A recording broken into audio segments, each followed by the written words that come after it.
시뻘건 불기둥이 23층짜리 주차타워를 집어삼켰습니다. 불붙은 외장재는 연신 바닥에 떨어졌고 인근 상가까지 불길은 옮겨 붙었습니다. 완전히 불을 끌 때까지 8시간 넘게 걸렸습니다. 현장 감식 결과 뒤로 보이는 골목에서 처음 불길이 시작됐습니다. 이후 V자 형태로 건물 꼭대기까지 순식간에 타고 올라갔습니다. 다행히 주차 타워 안에 있던 차량은 큰 피해가 없는 것으로 확인됐습니다. 화재 패턴이나 이런 걸 봤을 때 지상 1층에서 화재가 발생된 것으로 추정하고 있습니다. 불이 난 외장재는 당초 알려졌던 드라이비트가 아닌 알루미늄 복합 패널인 것으로 합동조사에서 밝혀졌습니다. 얇은 알루미늄 내장과 유리 섬유가 들어간 샌드위치 구조인데 알루미늄을 붙이는 데 쓰인 접착제가 불쏘시개 역할을 한 것으로 추정됩니다. 훈련성 재질인 알루미늄 판넬을 부착을 하려면 접착제가 필요하게 됩니다. 따라서 그 접착제는 대부분 불에 잘 탈 수 있는 물질로 되어 있기 때문에 그것이 화재의 취약점이라고 이야기를 할 수가 있죠. 과거 해운대와 울산에서 발생한 초고층 아파트 화재도 알루미늄 복합 패널 속 접착제가 불길을 키웠습니다. 현재 부산에 있는 30층 이상 아파트 27개 동도 알루미늄 복합 패널인 것으로 확인됐습니다.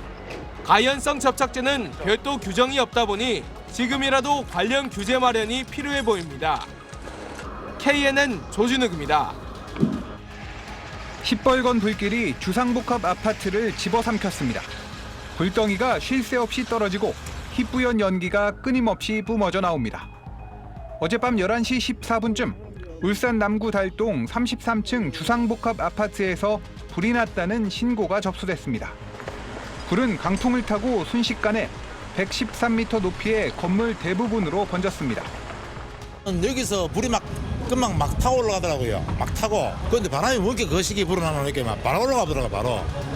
건물 외벽 패널도 빠른 불길 확산의 원인으로 지목됐습니다. 외장재는 알루미늄 복합 패널로 확인되었습니다. 패널과 패널 사이의 접착제가 거의 가연성 접착제로 추정하고 있습니다.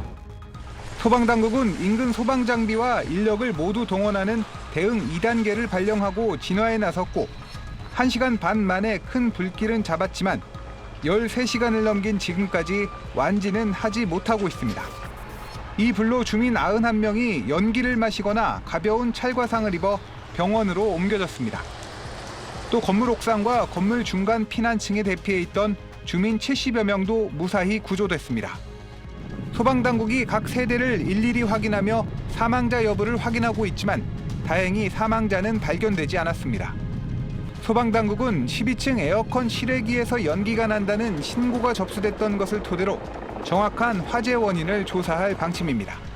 SBS 조성현입니다. 지난 6월 80여 명의 목숨을 앗아간 영국 런던의 그랜펠 아파트 화재. 불이 알루미늄 복합 패널 외장재를 타고 순식간에 번지면서 인명피해가 컸습니다. 국토교통부는 우리도 위험에 대비할 필요가 있다는 판단에 따라 전국의 30층 이상 고층 빌딩을 모두 조사해 불에 잘 타는 가연성 외장재를 쓴 건물 135동을 확인했습니다.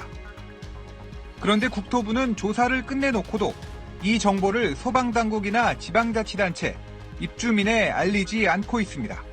여기는 그 서비스 내용은 없습니다. 자료를 주소 되게 주최하라 하는 사항이 있으니까 모르는 사항이죠, 이제. 저희는 그냥 외장상이고요. 그분들은 진짜 건축허가 당시에 건축 그걸 시켰어요. 그 국토부 조사한 거를 여기는 아직 공유하지 못하고 있는 거죠? 많이 해놓고서 그게 안 돼요.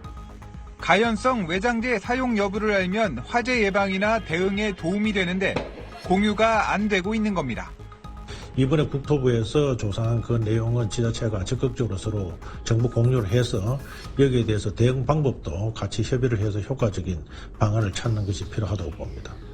국토부는 2012년 3월부터 순차적으로 가연성 외장재의 사용을 금지했지만 그 이전에는 제한이 없었던 만큼 괜한 불안감을 조장할 수 있어 공개하지 않았다고 설명했습니다. SBS 조성현입니다. 오늘 낮 11시 반쯤 부산 해운대구 마린시티의 주거용 오피스텔인 우신 골든스위트에서 불이 났습니다. 불은 건물 4층에 위치한 미화원 작업실에서 처음 시작돼 바람을 타고 곧바로 38층 옥상까지 번졌습니다.